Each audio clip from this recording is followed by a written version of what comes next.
अरे चाची, मुझे आए हुए इतनी देर हो गई, लेकिन भाभी अभी तक बाहर नहीं आई। क्या बात है?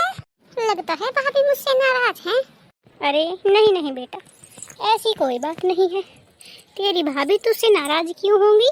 मुझे लगा शायद भाभी इसी वजह से नाराज है कि मैं शादी में नहीं आ पाई थी।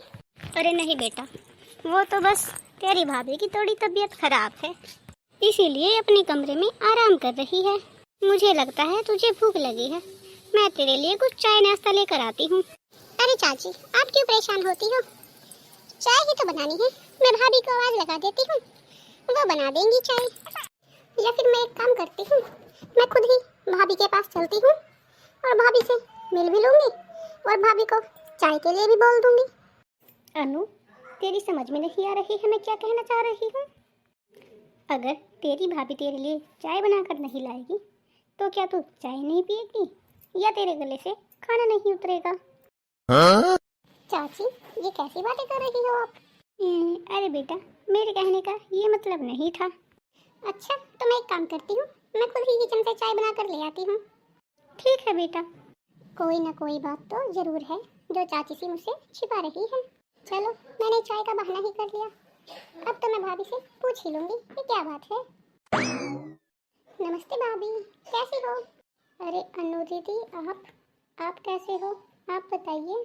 भाभी, ये क्या हुआ? आपको ये चोटें कैसे आई?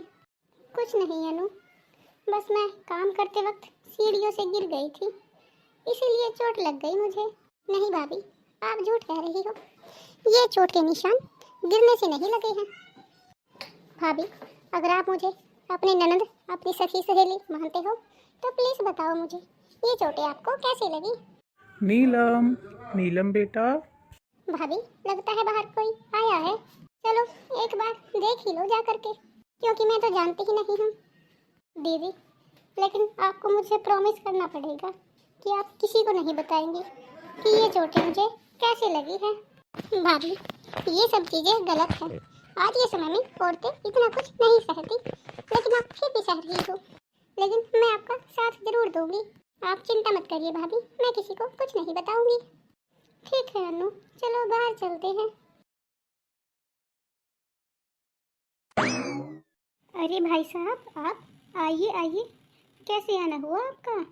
क्या बताऊँ मैं आपको, यहाँ पास के शहर में आया था तो सोचा अपनी बेटी से मिलकर चलूं। हाँ?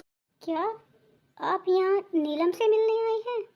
अरे, मैं अपनी बेटी से ही तो मिलने आया हूँ, इसमें इतना चौंकने वाली कौन सी बात है? लेकिन आपने आने से पहले खबर भी नहीं की, कम से कम एक फोन तो करवा दिया होता अपनी बेटी के हाथ।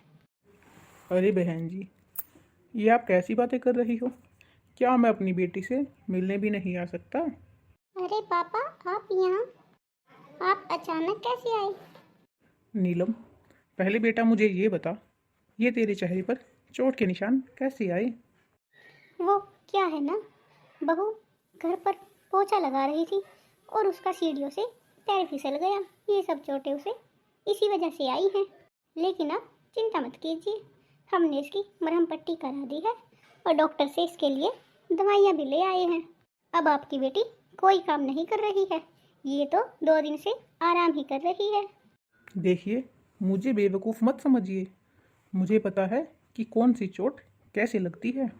माफ़ कीजिएगा, मैं इतना भी बेवकूफ़ नहीं हूँ। मैं अभी और इसी वक्त अपनी बेटी को अपने साथ लेकर जा रहा हूँ। अरे ये आप कैसी बातें कर रही हैं? आप हमारी बहू को अपने साथ क्यों लेकर जाएंगे?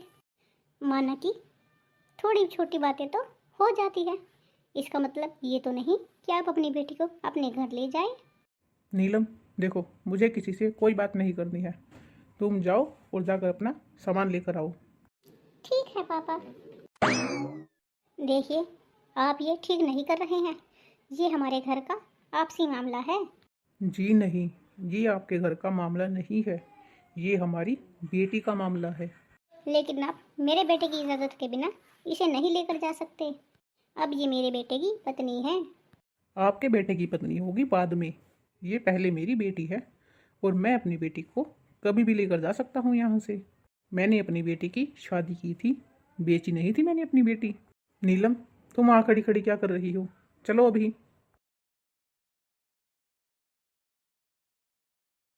बहुत पढ़ निकल आए हैं इन बाप बेटी के।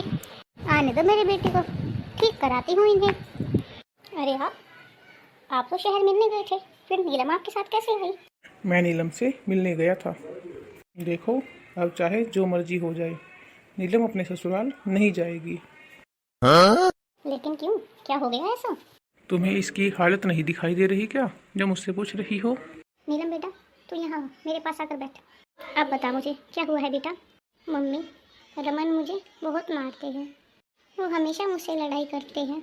एक हिसाब से देखा जाए तो ये चोटें मुझे उसकी वजह से कम और आप लोगों की वजह से ज़्यादा मिली हैं। ये तो क्या कह रही है बेटी? ठीक ही तो कह रही हूँ पापा। जब मैंने आप लोगों से कहा था कि मुझे संजू से शादी करनी है, तो आप लोगों ने कहा मैं हमारी कास्ट का नहीं है।